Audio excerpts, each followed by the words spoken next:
Bonjour, je me présente Annie Dufault, courtier immobilier agréé pour Remax Énergie. Eh bien, on a déjà parlé du certificat de localisation. Cette semaine, je voulais vous parler de la fameuse assurance titre.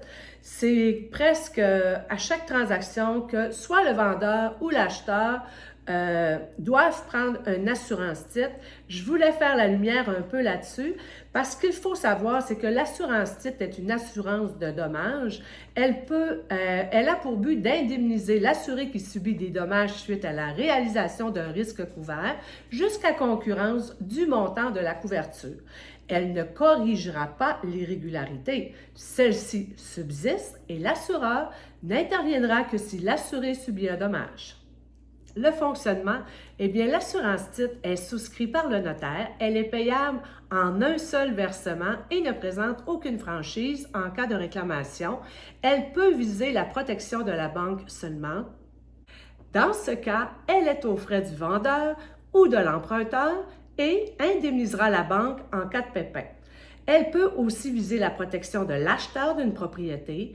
Dans ce cas, elle indemnisera l'acheteur de la propriété en cas de pépin.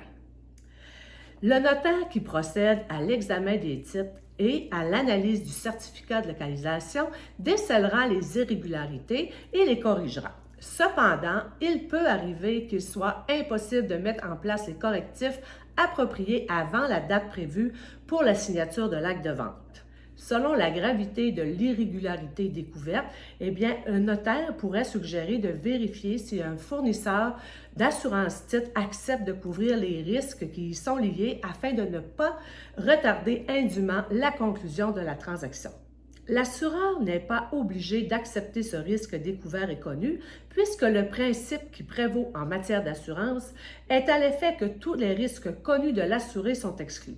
Un avenant sera nécessaire et le notaire pourra vérifier qu'il couvre bien le problème dévoilé. Un avenant est un terme utilisé particulièrement dans le langage du droit des assurances pour désigner une convention écrite qui est l'accessoire du contrat principal dont l'effet est de modifier les conditions ou les modalités des engagements qui figurent sur la convention initiale.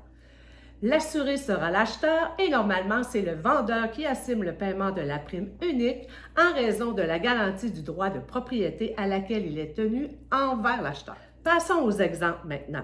L'analyse du certificat de localisation dévoile que la construction du garage est en contravention avec la réglementation municipale. Il est trop près de la limite du lot. Le notaire tentera d'obtenir une dérogation mineure des autorités municipales, mais cette démarche exige du temps.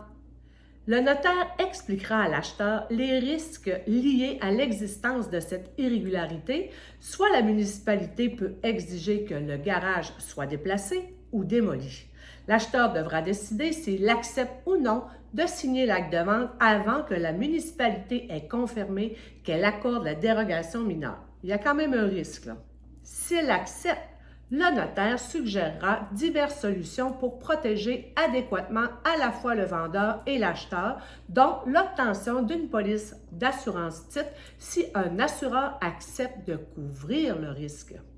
Advenant qu'après la signature de l'acte de vente, la municipalité refuse la demande de dérogation mineure et exige que le garage soit démoli ou déplacé, eh bien, l'acheteur devra aviser l'assureur qui assumera les coûts des travaux requis selon les termes de la police. Il y a d'autres situations fréquentes lors desquelles une assurance titre peut être souscrite.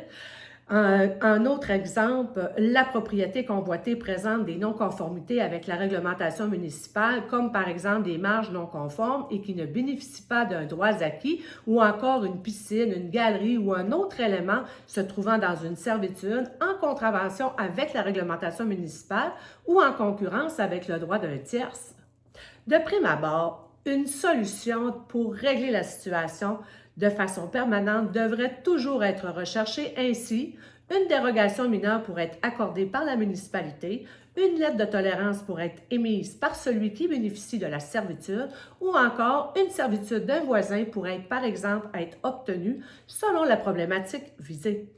Ce qui est important de retenir, c'est qu'une assurance titre, c'est comme un plaster sur le bobo. Néanmoins, il arrive qu'un correctif ne soit pas envisageable ou qu'il soit impossible de l'obtenir dans les délais prescrits. Une bonne évaluation de la situation s'impose pour chaque cas et le notaire saura vous conseiller face à une telle situation en évaluant les spécificités propres à chaque dossier. Eh bien voilà, ça fait le tour de ma capsule cette semaine. Merci beaucoup d'avoir été là. Merci de liker, merci de partager si vous avez aimé.